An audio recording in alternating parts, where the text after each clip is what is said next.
Assalamualaikum warahmatullahi wabarakatuh. Kita berjumpa lagi dalam pembelajaran matematika. Kali ini kita akan belajar tentang transformasi bagian pertama, yaitu materi translasi atau pergeseran. Oke, translasi ini dalam kehidupan sehari-hari banyak ya contohnya. Misalnya yang pertama adalah programmer game. Bagaimana seorang programmer game menggunakan konsep translasi? Ini anak-anak bisa mencoba ya, atau pernah main game Minecraft itu. Nah, desainernya atau programmernya itu membuat langkah-langkah bagaimana eh, tokoh-tokoh dalam Minecraft ini berjalan. Nah, itu bisa maju, bisa mundur, itu menggunakan konsep translasi. Kemudian yang kedua adalah scratch. Ini anak-anak juga bisa mencoba nanti, linknya sudah Bu Guru berikan. Itu juga hampir sama ya. Jadi di sini ada tokoh-tokoh kartunnya yang ada di scratch itu, dia akan menuju ke suatu tempat, begitu bagaimana caranya. Nah, ini tugas programmernya ini yang membuat langkahnya. Nanti bisa dipelajari lebih lanjut. Nah, itu contoh sederhana dari programmer game yang anak-anak bisa coba sendiri ya. Kemudian yang kedua adalah gerak pada tari. Di sini Bu Guru contohkan ada formasi tari ya.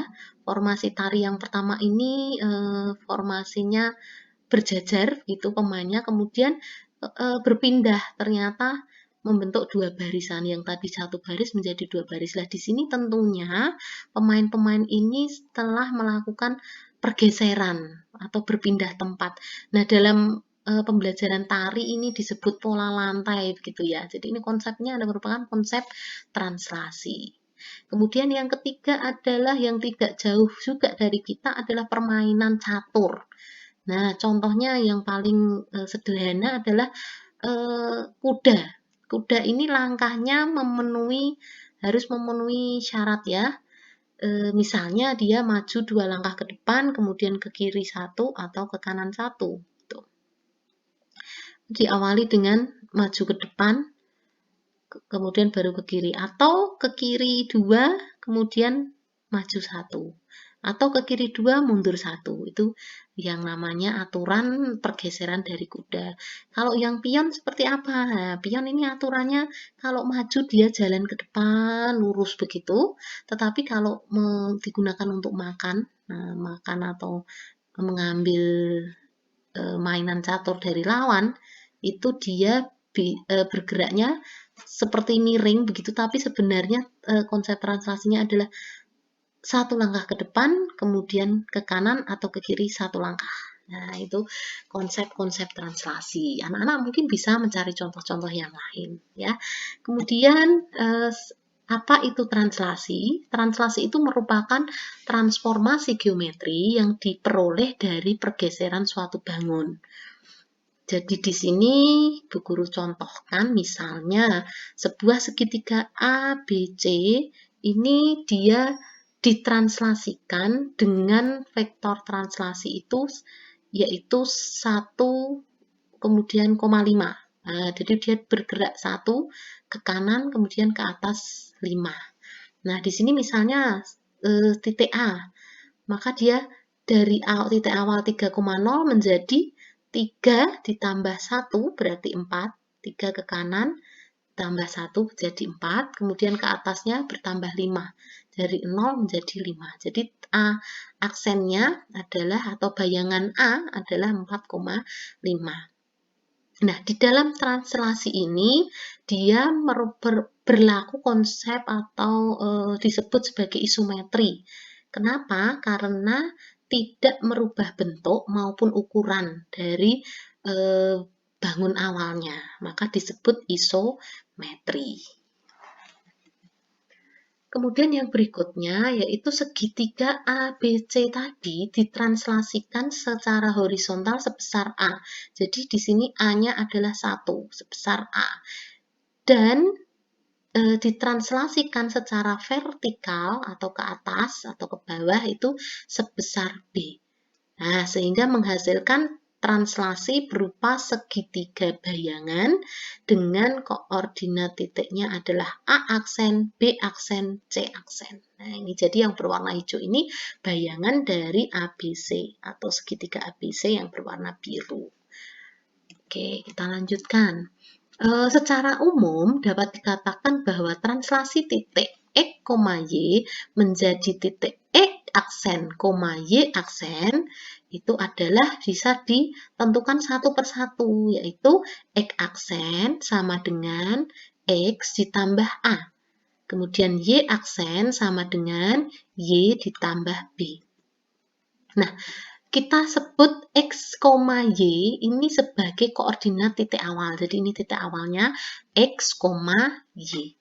Sedangkan X aksen, Y aksen ini adalah koordinat titik bayangan setelah kita lakukan translasi. Dan A ini adalah besar translasi ke arah horizontal, sedangkan B adalah besar translasi ke arah vertikal.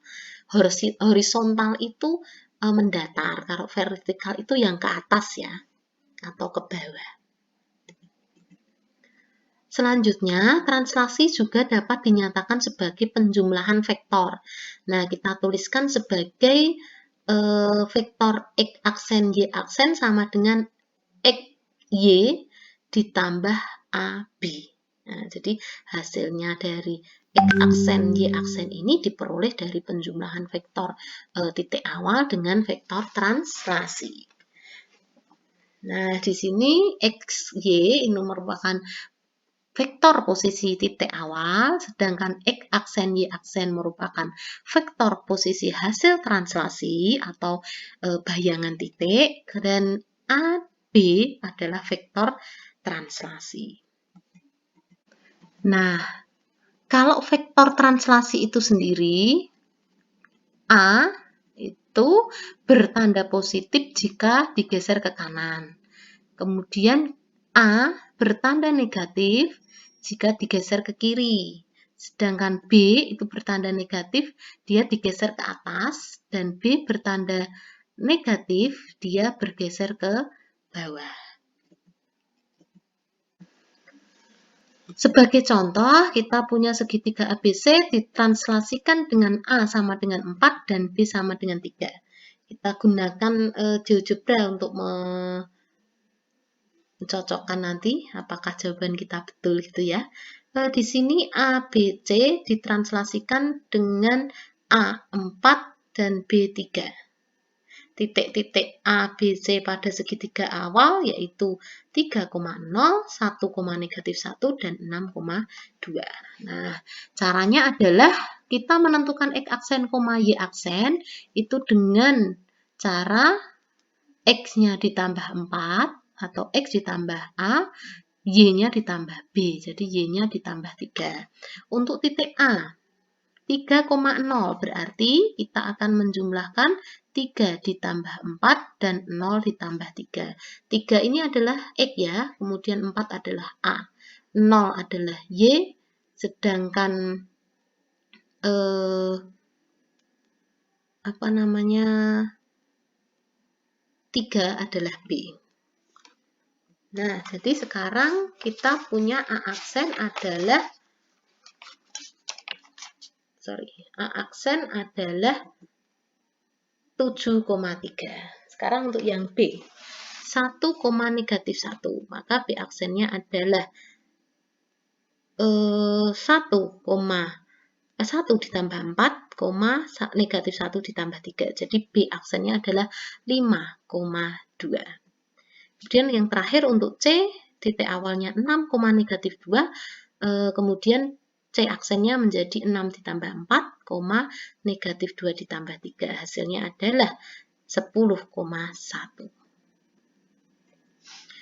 Sekarang saatnya kalian kerjakan latihan ya. Yang nomor 1 adalah tentukan hasil translasi titik R negatif 5,2 oleh vektor 7,7-1. Kemudian yang kedua, tentukan vektor translasi yang memetakan titik C 2,3 ke titik C aksen 7,-6. Nanti kalian bisa catat soalnya, kemudian dikerjakan di buku masing-masing. Terima kasih untuk kalian semua karena telah belajar bersama. Semoga ilmu yang kita pelajari hari ini bermanfaat. Wassalamualaikum warahmatullahi wabarakatuh.